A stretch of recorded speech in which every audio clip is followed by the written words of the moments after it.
Like any great story, The Last of Us didn't leave us with no questions unanswered.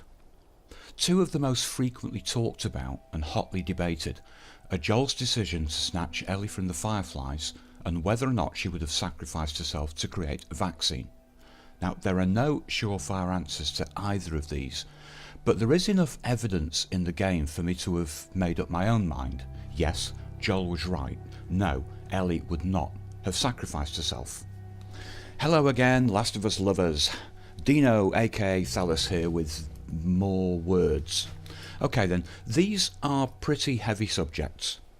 So please remember that, as in previous videos, these thoughts are my own.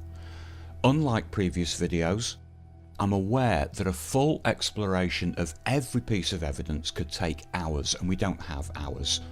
I was actually so nervous about taking this on, given how much material there is, I almost persuaded myself to not do it.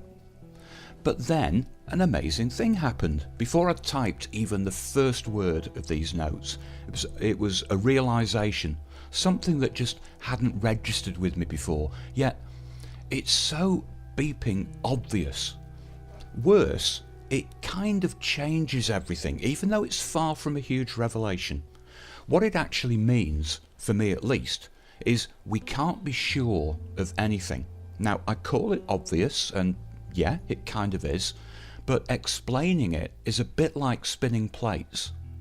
This story has so many interwoven threads and cross-references that almost any statement you make feels like it's going to be contradicted or called into question somewhere. So either it or that begins to unravel or fall off the stick thing. Anyway, let's move away from waffling and get into it. Here's the thought.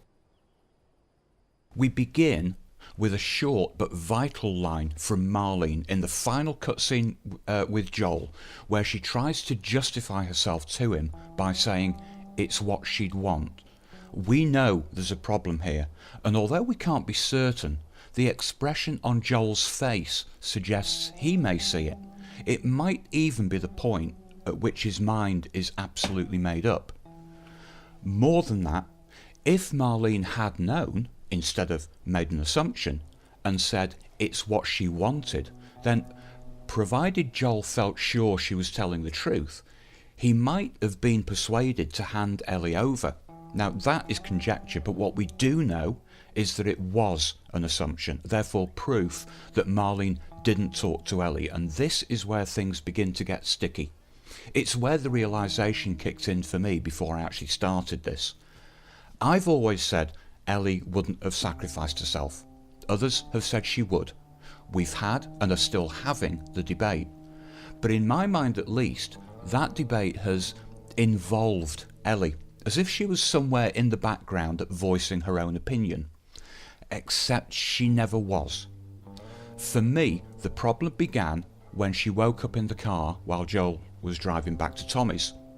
After he explained, or rather lied, about what happened, she turned over, went back to sleep.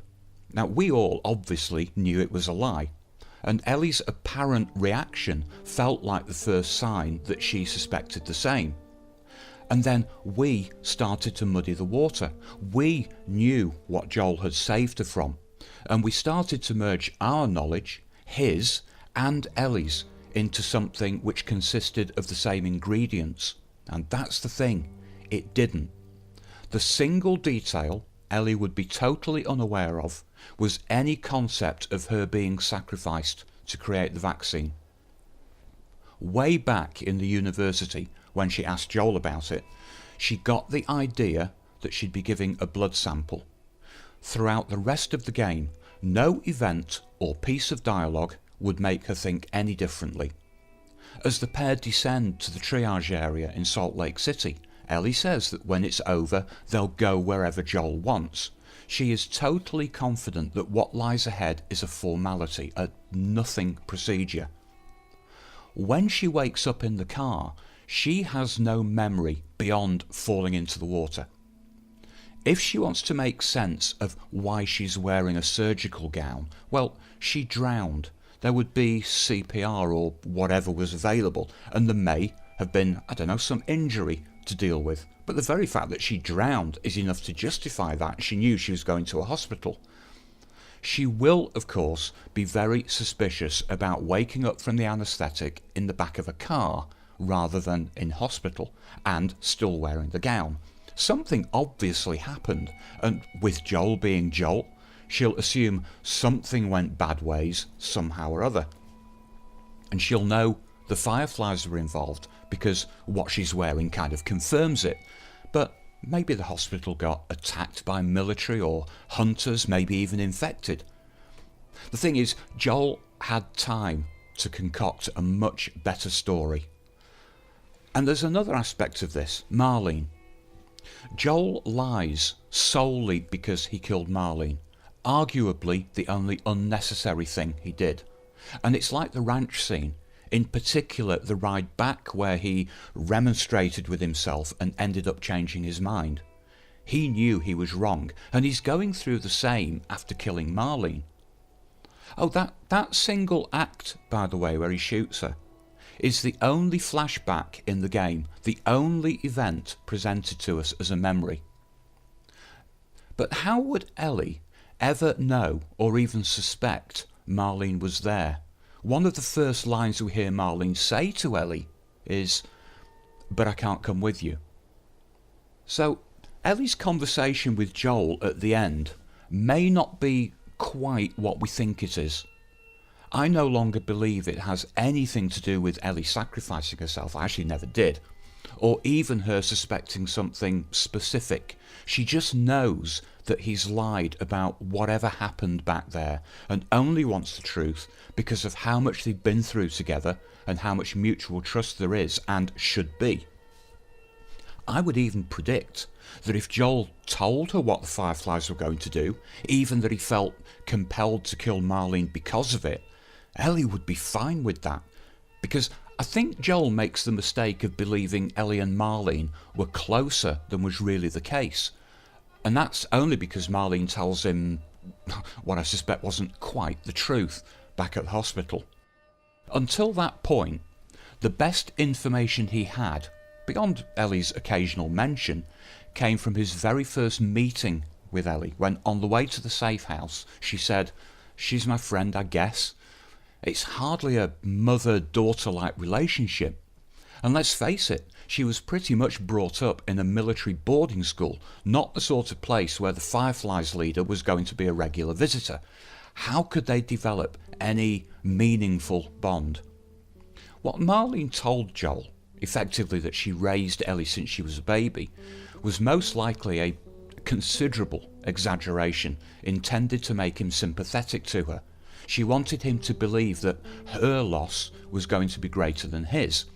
Unfortunately, but through no fault of her own, she chose the wrong words with her assertion that whatever it is you think you're going through right now is nothing to what I've been through. Joel will have a good enough memory to be reminded of saying to Ellie, "You have no idea what loss is," then realising how wrong he'd been about that. Marlene just performed in the same way, even if it was for a different reason. So really that's it. Joel's actions were wrong, but only to the extent that he lied about them.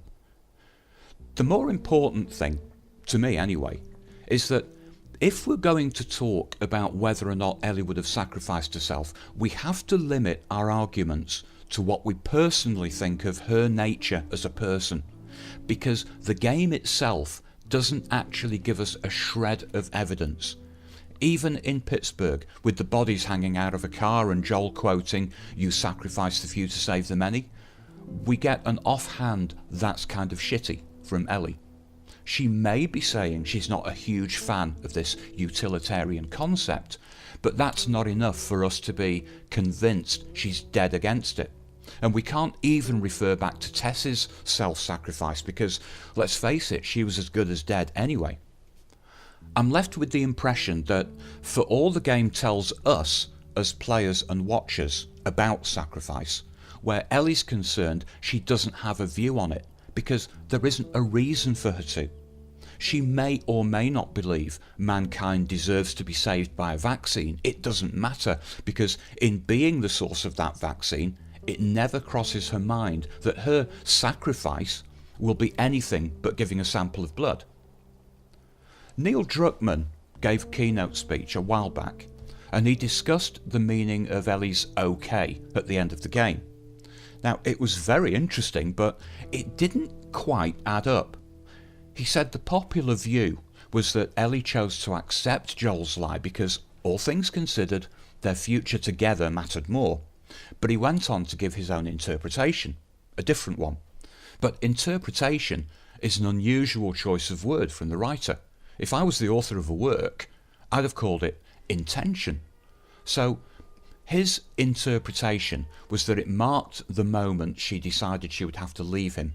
While she loved him for all he'd done for her, she hated him for, and this is the crux, denying her the choice, referring to sacrificing herself. But I go back to what I just said. She had no idea about that. Now, there's only one way this idea can stand up, and it's a complete unknown. By the time they reach Jackson, Ellie is dressed, and we know it was quite a long drive. We have to assume they didn't make that journey in silence. So has there already been a conversation hidden from us in which Joel told her more about what happened, in particular that she was going to die? It's vaguely possible, but the way Ellie challenges him to swear he was telling the truth suggests he didn't offer much more of an explanation. So I'm sticking to my guns. Ellie would not have consented to the Fireflies, and Joel was right to stop it from happening. My work here is done. Thanks for watching, and thank you all for your comments and subs, and I'll catch you next time.